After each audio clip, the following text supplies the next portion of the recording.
Hello and welcome back to Math Class in Session. Today, velocity, a little bit of physics and a little bit of math.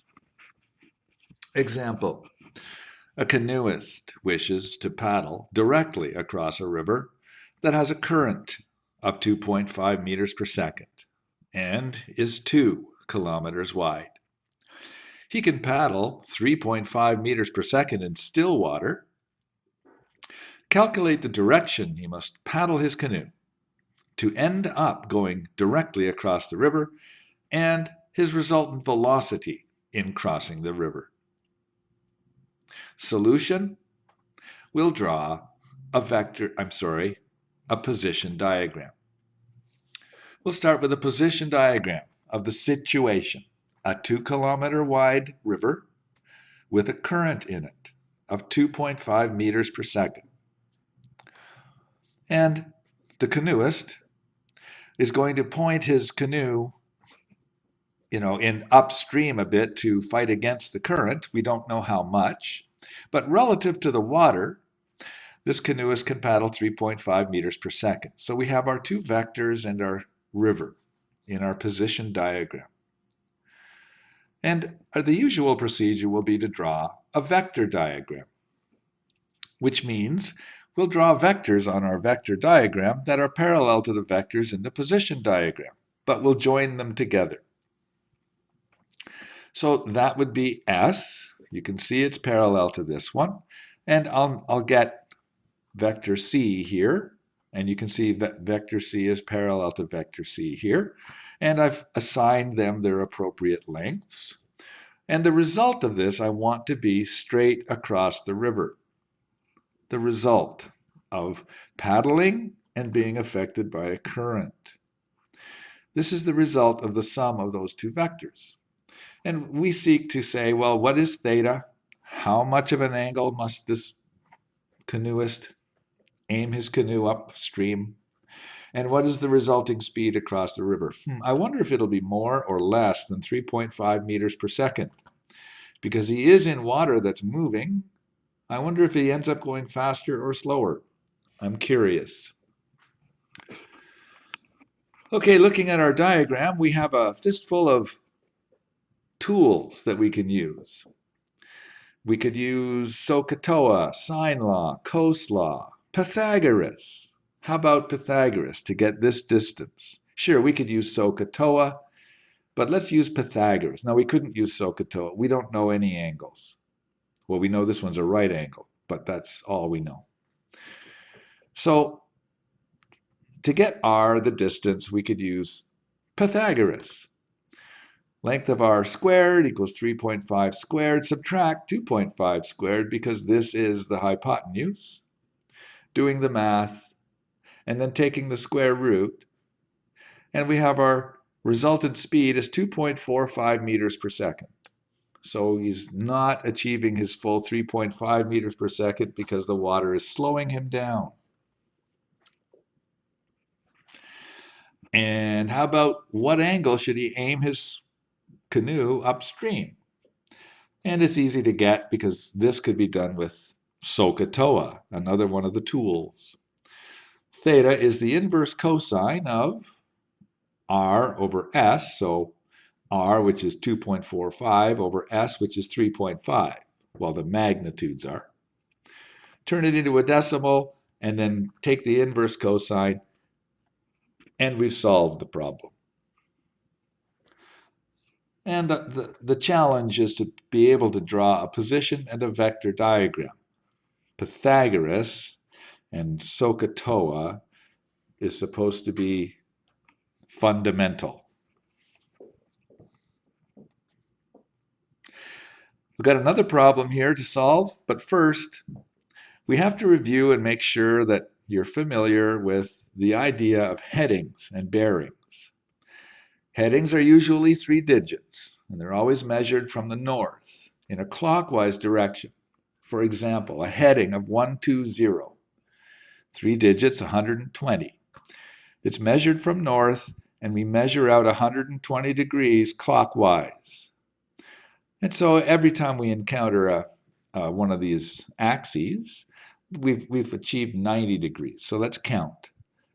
90, 180. Whoops, that would be way too much. So it must be in here somewhere. We can draw it in there. 120 degrees. And we can also calculate that the angle in this gap would be 120 minus 90, which is 30. So the heading of 120 has a meaning, and this is what it means. Let's do another example of this. How about a heading of 220? So counting 90, 180, 270. Counting 9, 18, let's see here, 9, 18, 27.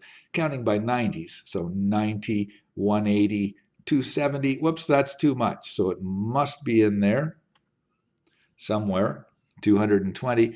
And just using a bit of dead reckoning, we can work out what this angle is, just reckoning it. 180 to here, 220 to there, the gap is 40 degrees.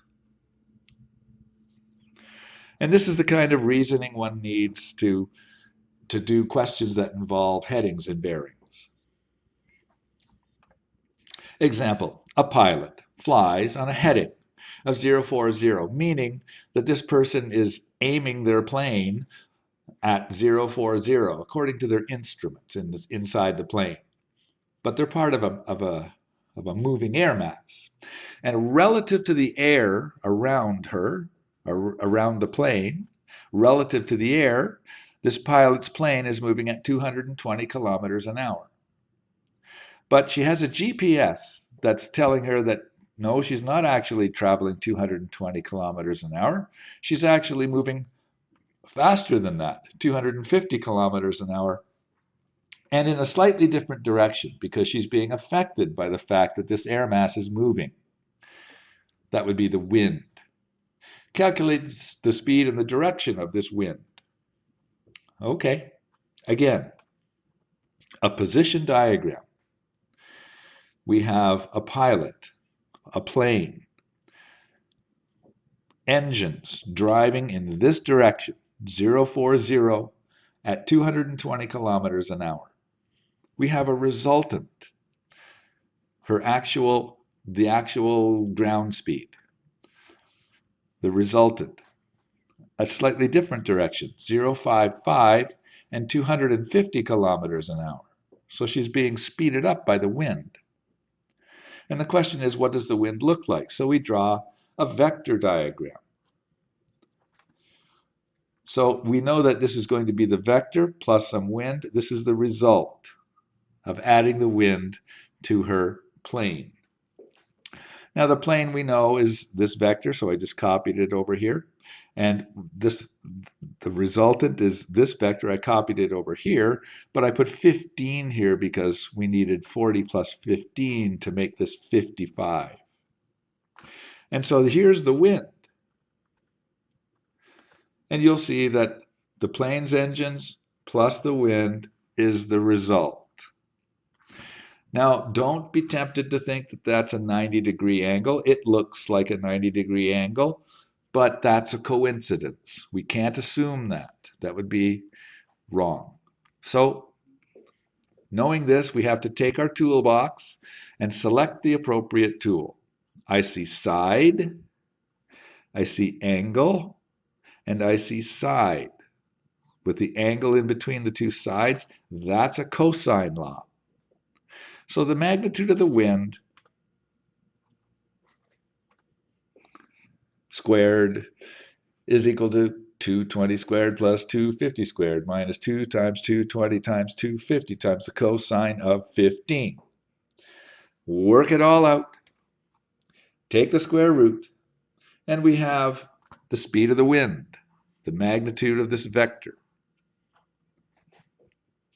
And we'd like to know its direction as well. To do that, we'll find out what this angle is using, well, how about sine law? Sine theta over 15. Whoops, excuse me. Sine theta over 250. We have to go sine of an angle over a side. I said sine of an angle over an angle. No. Sine theta over 250 equals sine 15 over the magnitude of the wind. 68.2. So sine theta over 250 equals sine 15 over the speed of the wind. A few clicks on a calculator and we have theta. I didn't show it, but I multiplied by 250, turned this into a decimal, and then did an inverse sine function to get theta equals 69.7 degrees. And now to get the direction of the wind according to a heading and bearing type direction. Well, we'll turn the theta into a compass rose, and we'll observe a Z pattern, which puts 40 degrees right there. And we know that this angle, which used to be theta, is 69.7. So using dead reckoning, we can figure out what's there. But using arithmetic, we can figure it out this way too. The big angle was 69.7. Take away the 40, leaves 29.7 for right there. And now all we need to do is figure out the compass bearing. So that's again pointing north and then counting the degrees around clockwise. So we know that it's going to be, well, let's call it the full 180 degrees would take me to this dotted line, and then we have to back up. So it'll be 180 subtract 29.7, which is 150.3 degrees. And so we fully solved the problem.